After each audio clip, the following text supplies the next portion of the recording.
உனது கண்கள் அழும்போது எந்த விரலும் துடைக்காது.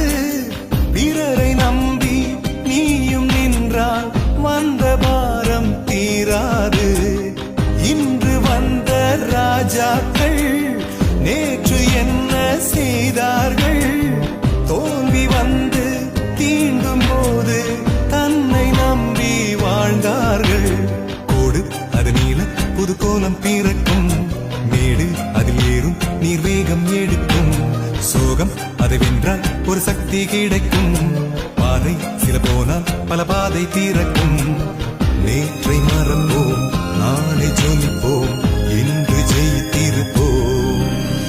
சில நேரம் சில பொழுது சோதனை